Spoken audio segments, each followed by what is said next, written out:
réseau maîtrise son modèle d'organisation et que le concept est efficace, il peut permettre à ses adhérents d'ouvrir plusieurs unités. Ça, c'est ce qu'on appelle la multifranchise.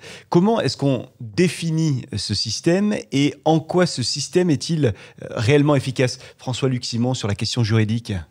Alors, le multifranchisé, c'est un franchisé qui exploite plusieurs unités au sein du même réseau.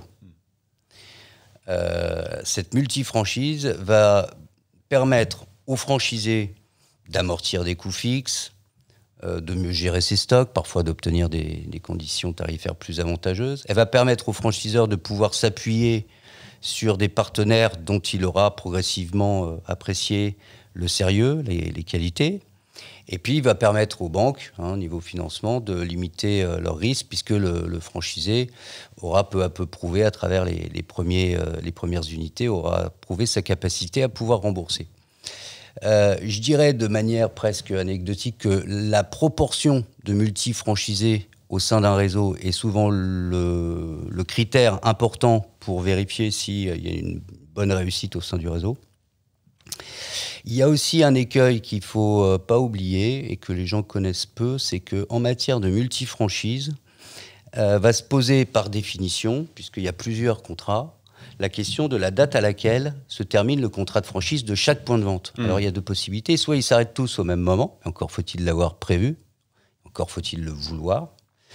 En revanche, lorsqu'on n'a pas prévu ça, il se termine à des moments différents et ça va avoir un effet pervers, ou en tout cas un effet, sur l'application de la clause de non-concurrence contractuelle, puisque si je ferme un point de vente avant les autres, normalement, je n'ai plus le droit de l'exploiter dans la même activité, dans le même métier, du fait de la présence des clauses de non-concurrence dans les autres points de vente. Donc souvent, quand je dis ça aux clients à propos de la multifranchise, ils me disent souvent « Ah oui, c'est vrai, je n'y avais pas pensé ».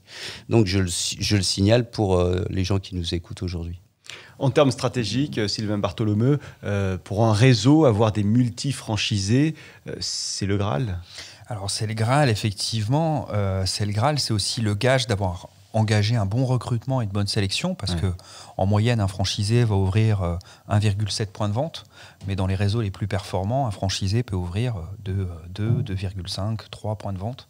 Et donc on voit que le coût de recrutement va considérablement s'alléger, puisqu'on va capitaliser sur des franchisés qui vont devenir multi. Il y a deux erreurs à éviter. La première erreur, c'est l'effet d'aubaine. Moi, j'ai en tête un réseau qui avait recruté un formidable multifranchisé, qui a ouvert, et qui, à la fin, pesait 40% du chiffre d'affaires consolidé du réseau. Donc, c'est plus compliqué de s'en séparer. C'est plus compliqué de prendre des décisions qui sont contraires à son intérêt à lui. Donc là, on pose des problèmes. Quand les multifranchisés pèsent trop dans un réseau, on peut avoir des effets de baronnie. Et je rappelle qu'il faut toujours être plus fort que le plus fort de ses franchisés. C'est une règle incontournable. Il y a un deuxième point important, ne pas oublier qu'on peut être un formidable mono-franchisé talentueux, mais que quand il s'agit de manager en multisite, de déléguer, là on peut se perdre. Et j'ai en tête récemment le cas d'un franchisé qui avait un premier point de vente qui fonctionnait très bien et qui en ouvre un deuxième et qui, sur le premier, commence à régresser parce qu'il a du mal à déléguer, quoi. Donc ne pas oublier que ce n'est pas forcément automatique. C'est gage de la performance d'un réseau, la multifranchise, c'est gage d'un bon recrutement et d'un bon concept. Mais c'est à manier avec précaution, toujours en maîtrisant en fait, la manière dont son réseau est structuré. Lorraine Lemeur, sur l'aspect financier de la multifranchise. Alors la multifranchise, c'est le mode d'entrepreneuriat idéal pour les entrepreneurs dans l'âme. Cela va permettre avant tout de réduire les risques, car on diversifie ses revenus sur plusieurs points de vente. Et donc on permet de réduire le risque financier qui est global.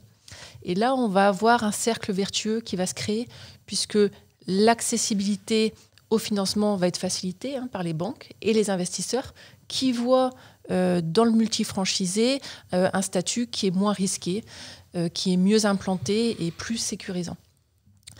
Les multifranchisés sont souvent plus engagés aussi et plus alignés avec les objectifs de la marque, ce qui va renforcer leur relation avec le franchiseur.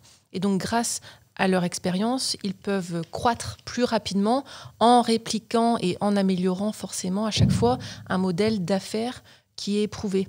Mais attention, néanmoins, je nuance un peu mes propos, à ne pas confondre vitesse et précipitation, puisque chaque ouverture ou chaque reprise d'un deuxième ou d'un énième point de vente doit être analysée aux côtés de ton expert comptable. Et la question doit être à chaque fois la même.